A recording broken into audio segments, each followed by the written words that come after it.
Mukunda jewellers మొట్టమొదటి factory outlet ఇప్పుడు కూకట్పల్లి, కొత్తపేట్, సోమాజిగూడ మరియు ఖమ్మంలో. Welcome to Suman TV. నేను మీ Suman TV.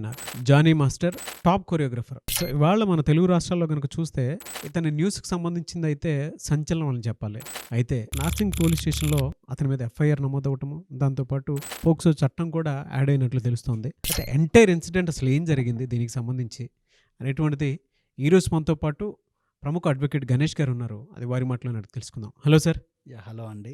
Top choreographer Johnny master విషయంలో జరిగింది ఏంటి సార్? అసలు ఏ ప్రొఫెషన్లోనైనా ఈ మధ్య బాగా వినిపిస్తున్న టాపిక్ వచ్చేసి సెక్షువల్ అసాల్ట్ టువర్డ్స్ ఉమెన్ అని. ఈ జానీ మాస్టర్ ఫేమస్ కొరియోగ్రాఫర్. ఈ మధ్య కాలంలోనే పేరు బాగా వినపడుతుంది. చాలామంది టాప్ హీరోస్కి, టాప్ ఫిలిమ్స్కి కొరియోగ్రాఫ్ చేసి కొన్ని నేషనల్ అవార్డ్స్ కూడా గెలుచుకున్నట్టు ఉంది. సో ఇక్కడ ఏమైందంటే పేరు ఎంత తెచ్చుకున్నాడో ఒక చిన్న ఇన్సిడెంట్ వల్ల వచ్చిన పేరంతా పోయింది. ఎప్పుడైనా మనిషి ఎంత ఎదుగుతుంటే అంత ఒదిగి ఉండాలి. సో ఇక్కడ ఏమైంది ఏంటి అంటే కంప్లీట్గా నేను ఎఫ్ఐఆర్ చూసి ఆ అమ్మాయి రాసిన కంప్లైంట్ క్లియర్గా చదివితే నాకు అర్థమైంది ఏంటంటే ఇది ఇప్పటి నుంచి జరుగుతుంది కాదు. ఆ అమ్మాయి డి ప్రోగ్రాంలో జానీ మాస్టర్ అప్పుడు ఉండి కొరియోగ్రాఫర్గా చూసి ఆ అమ్మాయి డ్యాన్స్ బాగా చేస్తాను చూసి సో ఒక పాజిటివ్ ఇంటెంట్తో ఆ అమ్మాయిని పికప్ చేసుకొని సెలెక్ట్ చేసుకొని సో తనతో పాటు వర్క్ ఆఫర్ ఇచ్చి సో చిన్న చిన్న అసైన్మెంట్స్ ఇస్తాం జరిగింది. ఆ కోఆర్డినేషన్ అనేది సింక్ అవ్వటం వల్ల ఆ అమ్మాయికి కూడా మల్టిపుల్ ఆపర్చునిటీస్ అవకాశం జానీ మాస్టర్ తరపు నుంచి రావటం జరిగింది. చిన్నగా ఆ పరిచయం స్నేహం కాస్త కొంచెం లిమిట్స్ దాటాయి. సో ఆ లిమిట్స్ ఎలా దాటాయి ఏంటి అనేది, వాళ్ళిద్దరి మధ్య ఏ కమ్యూనికేషన్స్ జరిగాయి ఏంటి అనేది ఆ అమ్మాయి క్లియర్గా ఎఫ్ఐఆర్లో ఏమని మెన్షన్ చేసింది కంప్లైంట్లో అంటే, నాకు అవకాశం ఇచ్చినప్పుడల్లా దాన్ని ఒక నెగిటివ్ ఇంటెన్షన్తో, ఒక రాంగ్ఫుల్ థాట్తో మైండ్లో ఆలోచన పెట్టుకొని ఎప్పుడు అవకాశం దొరుకుతుందో చూసి ఆ అవకాశాన్ని ఒక సెక్షువల్ ఫేవర్ కింద మలుచుకునేవాడు అని చెప్పి క్లియర్గా కంప్లైంట్లో రాయడం జరిగింది. దీంతోపాటు ఇంకోటి క్లియర్గా అమ్మాయి ఏం మెన్షన్ చేసింది అంటే, కొన్ని అవుట్డోర్ షూట్స్కి వెళ్ళేటప్పుడు బాంబే షూట్కి తనని పిలవటం జరిగింది. ఇద్దరు మెయిల్ అసిస్టెంట్స్తో పాటు తను ఫిమేల్ అసిస్టెంట్గా తీసుకెళ్ళటం జరిగింది. తీసుకెళ్ళినప్పుడు హోటల్లో ఈ సెక్షువల్ అసాల్ట్ అనేది బాగా ఇబ్బందికరంగా జరగటం జరిగింది. సో ఇలా ఒక్కసారి కాదు మల్టిపుల్గా కూడా జరిగింది అని చెప్పి కంప్లైంట్లో క్లియర్గా రాయడం జరిగింది. సో ఆ తర్వాత నుంచి ఆ అమ్మాయికి కూడా అవకాశాలు వస్తున్నాయి, జానీ మాస్టర్ కూడా పేరు అలాగే పెరుగుతుంది, ప్రాజెక్ట్స్ పెరుగుతూ ఉన్నాయి.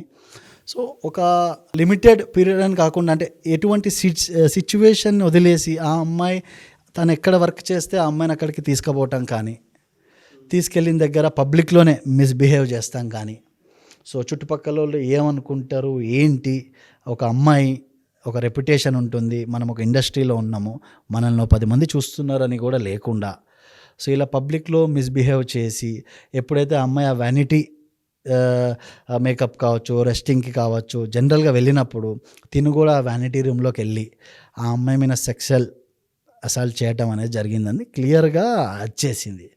సో ఇలా మల్టిపుల్ అలిగేషన్స్, ఒక్కసారి కాదు చాలా మల్టిపుల్ టైమ్స్ నా మీద ఇలాంటి హెరాస్మెంట్ జరిగింది.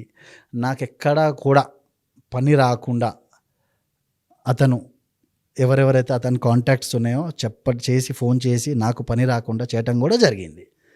సో తన భార్యకి చెప్దామని నేను కన్సల్ట్ అయితే తన భార్య కూడా సర్ప్రైజ్ కొద్దీ తను కూడా జానీ మాస్టర్కే సపోర్ట్ చేసిందంటే, ఎందుకు నా భర్త చెప్పినట్టు వినట్లేదు అని.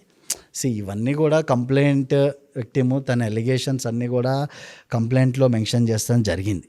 సో ఏదైతే జరిగిందో దాన్ని బట్టి పోలీసు వాళ్ళు కూడా ఇన్వెస్టిగేషన్ చేస్తున్నారు, ఫర్దర్ ఎవిడెన్స్ కూడా కలెక్ట్ చేస్తారు. సో ఫుల్ ఇన్వెస్టిగేషన్ అయిన తర్వాత దాని డ్యూ ప్రాసెస్ ఆఫ్ లా ఉంటుంది, ఛార్జ్షీట్ ఫైల్ చేస్తాము, what ever it continues. So as of now అయితే ఎలిగేషన్స్ ఏవైతే చేశారో అవన్నీ చాలా చాలా రిగరస్ ఎలిగేషన్స్. అది జరగకూడదు ఏ అమ్మాయికి కూడా. సో అది బాధాకరమైన విషయమే. ఆ పొజిషన్లో ఉండి సో అలా బిహేవ్ చేస్తాం ఒక అమ్మాయితో, really it is not at all tolerated. But అది తను నన్ను వదిలేయండి బాబు, నా జీవితాన్ని నేను బతుకుతా అని ఏవో చిన్న చిన్న అసైన్మెంట్స్ తెచ్చుకొని తన పని తను చేసుకుంటున్నా. లేదు ఈ అమ్మాయి నా దగ్గర నుంచి వెళ్ళిపోయింది, ఎదుగుతుంది, నా సపోర్ట్ లేకుండా ఈ అమ్మాయి ఎలా బాగుపడుతుంది అనే ఆ క్రిమినల్ ఇంటెన్షన్తో తను ఎక్కడికి వెళ్తే అక్కడికి వెళ్ళి తనని హెరాస్ చేస్తాము, తన వర్క్ డిస్టర్బ్ చేస్తాము.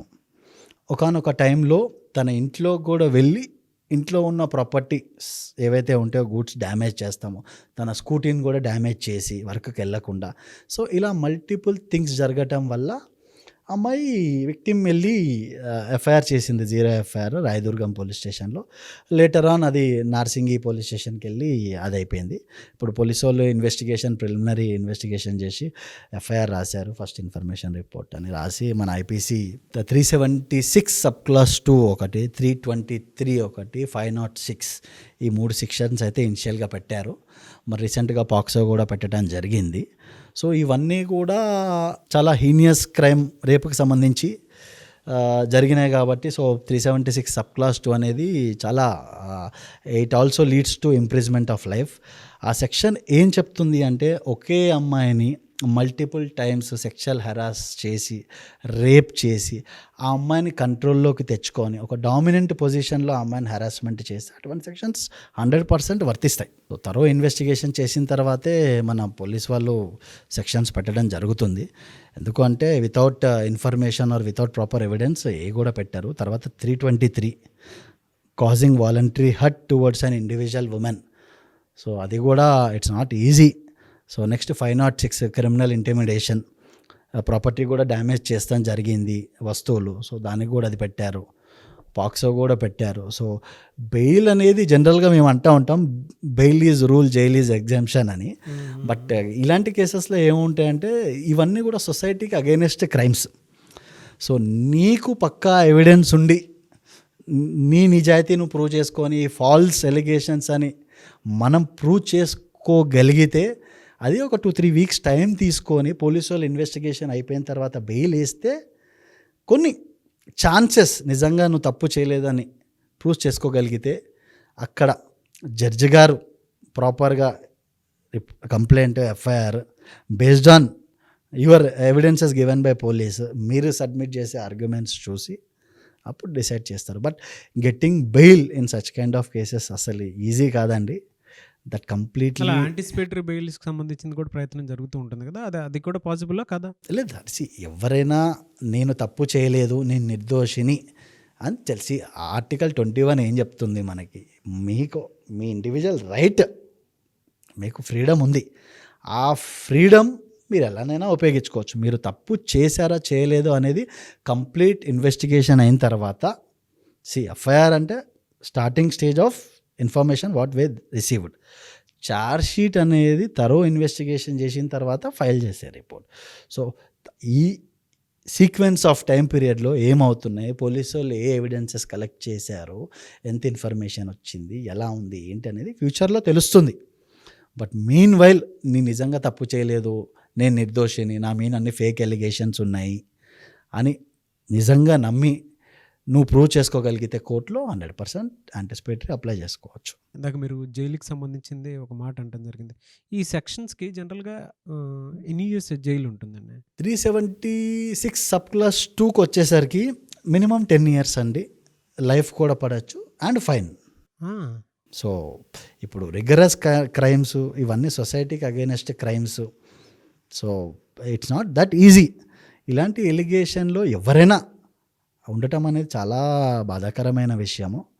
సో వెళ్ళకుండా డిగ్నిటీ కాపాడుకొని ఎంతవరకు ఆ రెస్పెక్ట్ టువర్డ్స్ ఉమెన్ మెయింటైన్ చేస్తూ, అమ్మాయి వద్దన్న తర్వాత ఏదో ఇద్దరు అండర్స్టాండింగ్లో ఉన్నప్పుడు మీరు చేశారు, కలిసి తిరిగారు బట్ ఆ అమ్మాయి ఏం చెప్తుంది, ఆ అమ్మాయి వద్దు బాబు నువ్వు నీతో పని వద్దు అని వదిలేసి తను ఏదో కష్టపడి తన పని తను చేసుకుంటున్నప్పుడు నువ్వు వెళ్ళి ఇంటికి వెళ్ళి బెదిరిస్తాము, ఫోన్ చేసి బెదిరిస్తాము, ఇవన్నీ కరెక్ట్ కాదు.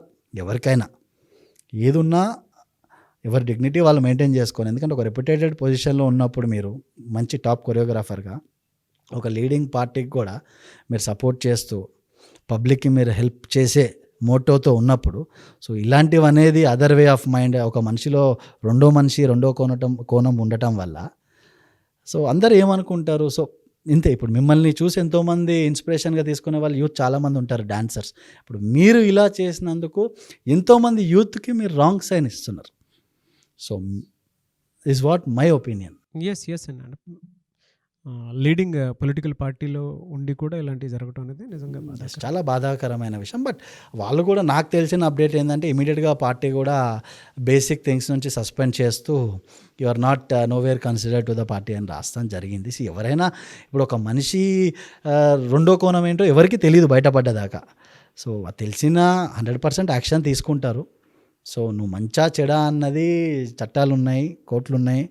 సో లేటర్ ఆన్ మీరు లాయర్ని అపాయింట్ చేసుకుంటారు, పోలీసుల తరపున పీపీ గారు ఉంటారు. సో అవన్నీ తెలుస్తూ ఉంటాయి ఎవిడెన్స్ గ్యాదర్ అయిన తర్వాత.